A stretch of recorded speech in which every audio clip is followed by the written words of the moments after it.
Welcome to జగర్సన్. అందరికీ నమస్కారం. దయచేసి మా ఛానల్ సబ్స్క్రైబ్ చేయండి, సపోర్ట్ చేయండి.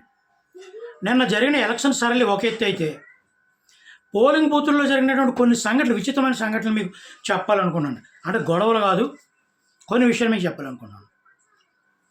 గతంలో 2019లో వ్యవస్థను వాడుకొని జగన్మోహన్ రెడ్డికి ఏ విధంగా అయితే పోలింగ్ మేనేజ్మెంట్ విషయంలో కానీ, ఓటర్లను ప్రభావితం చేసే విషయంలో కానీ ఏ విధంగా సక్సెస్ అయ్యారో, దానికంటే భిన్నంగా దొరికినట్టుగా చంద్రబాబు నాయుడు గారు కూటమి పొత్తు వల్ల చాలా సక్సెస్ అయ్యారని చెప్పాలి.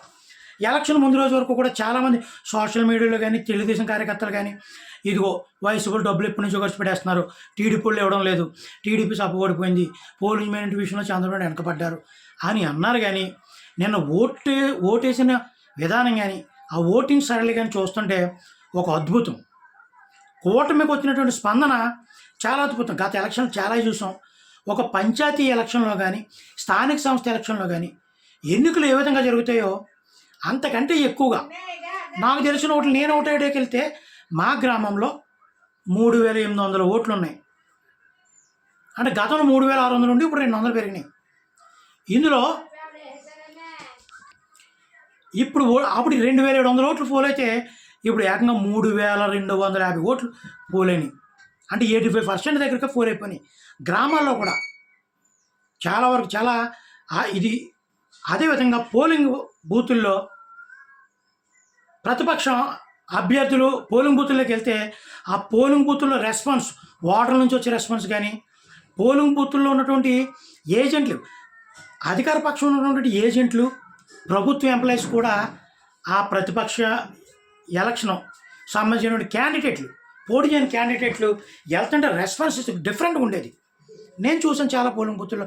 కావాలని అబ్జర్వ్ చేయడానికి వెళ్ళినప్పుడు లేక్స్ నమస్కారం పెట్టడం కానీ, కంగ్రాట్ చెప్పడం కానీ, కొంతమంది బాగుందనే విధంగా సైకిల్ చేయడం కానీ, అంటే ఎలక్షన్ ఏజెంట్లు నేను చూసిన వాళ్ళు కొంతమంది వైసీపీ ఏజెంట్లు కూడా దారుణం అయిపోతే పరిస్థితి బాగాలేదు అనే స్థితిలోకి వెళ్ళిపోయారు.